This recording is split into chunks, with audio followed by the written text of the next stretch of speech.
On February 14th, earlier this year, 17 students and staff at Stoneman Douglas High School in Parkland, Florida, were killed in a school shooting.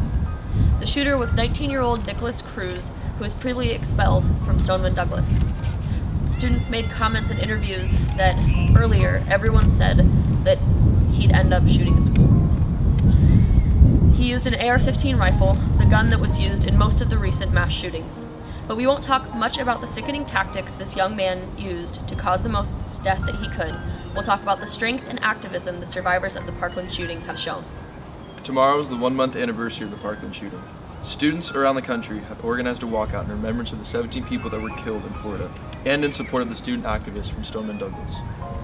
If you choose to participate here at Lakewood, we will be walking the track for 17 minutes starting at 10 a.m. Anyone and everyone is welcome to join. Please spread the word to all students, teachers, parents, and community members. With this walkout, we want to send a clear message to lawmakers that enough is enough. Because we go to a school that supports the political activism of its students, there will be no disciplinary action taken against anyone who chooses to participate. And we will have time in class to discuss the walkout and what it means. If you choose to walk out, educate yourself and have a purpose for participating. Really consider the message that you want to send. Make posters, talk to people about it in the hallways, and make sure to invite everyone you know who supports common sense laws that will help to keep our schools safe. If you want to continue supporting this cause after tomorrow, there is a march at Cal Anderson Park in Seattle on March 24th. For more information, go to marchforourlives.com.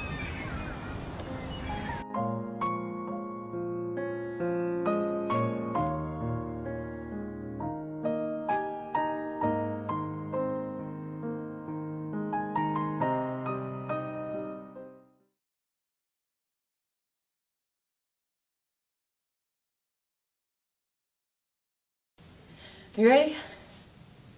Aye, Captain. Okay. Hi, I'm Lucy Johnson. And I'm Rain Raider. And we're from Video Production, and today we're here to talk to you about our new show, Behind the Scenes. So Behind the Scenes is basically a look into the talent of Lakewood. So we'll be doing a segment every Friday featuring one or more of our talented Cougars. We're looking for artists, musicians, writers, actors, and anything else, everything in between, and Yeah. And so, if you have a talent, basically what you'll be doing is we'll be recording you, and then every Friday, like we said, you're going to be showcased. And if you have a talent, or you think that you can do something really well, come talk to us, or Mr. Welster, or you can contact us at our email, lhs.behindthescenes@gmail.com. And yeah, we're just super excited to see what you guys have got. So come contact us, talk to us or Walster, or email us, and we'd be super happy to feature you on the show. So, yeah. All right. I think that was really good. Yeah. I think that's all we need.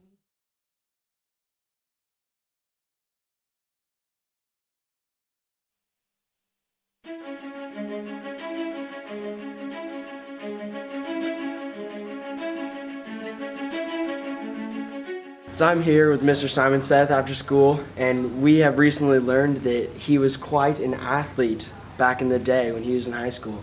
So why don't you tell us about that, Mr. Simon Seth?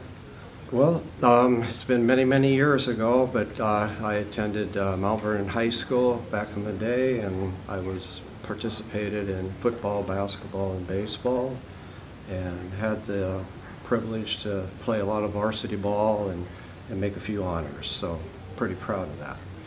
And then went on to college and had a scholarship to play football and one for basketball, and I chose basketball, and I played 1 year at Skagit Valley College. A little bit about your teaching career. Well, believe it or not, this is year 37, and this is my 11th year here at Lakewood. I started in Burlington, I was in Stanwood and Lakewood, back to Burlington, and so, 37 years, and I've been teaching math the entire time, and still think I'm going strong, but been at it for a few years, yeah, so. How was it playing college ball? It was a whole different experience. At Mount Vernon, we usually had a full house. The gym was packed. We had really good teams. We had a lot of success and great uniforms and in the paper a lot. We were kind of considered kind of the stud, athletes of the school. And you go to Skagit, and all of a sudden you're just one of the many, and you're playing against people who are 2-3 inches taller than you, quicker than you, faster than you, and it was kind of a learning experience. Some good players in college, and I decided, after 1 year that it was time to maybe get on with my life and think of a career. And so I decided to get my AA, and I transferred to the University of Washington, and eventually ended up at Western Washington to earn my teaching degree, and graduated in 1978. In sports, I was first team all-conference in all 3 sports, in football, basketball, and baseball. I broke the league record in interceptions with 8. That still stands today, so I'm pretty proud of that. In basketball, I scored over 2,000 points. I started every game my high school career in both football and basketball. And in state, we played for the state championship. Unfortunately, we lost. That was our only loss of the year. We lost to a future major league pitcher. But I have pride in the fact that we faced 3 major league pitchers, and Larry Christensen from Marysville, Floyd Bannister from Kennedy, and Bud Black from Moses Lake. They all went on and played 10, 12 years in the majors. We were able to beat 2 of them, but unfortunately we lost the very last game that meant the most. But so yeah. I chose basketball because the football was to Linfield, which was in McMinnville, Oregon. The scholarship was kind of limited, so it's the out-of-state tuition that was, more pricey. And the fact that, I decided that, football I was done with, and I thought I had a better future in basketball, and I could stay local.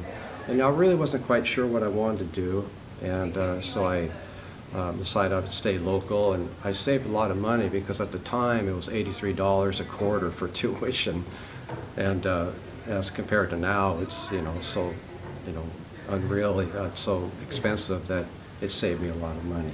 The budget was part of it, and the fact that I thought maybe I had a better future in basketball, and I found out quickly that I did not. So anyhow, yeah, it's one thing to be good in high school, but when you get to college, you got athletes that are all good, and so that's why I chose to stay local. Yeah. Thank you, Mr. Simon Seth, for this wonderful interview.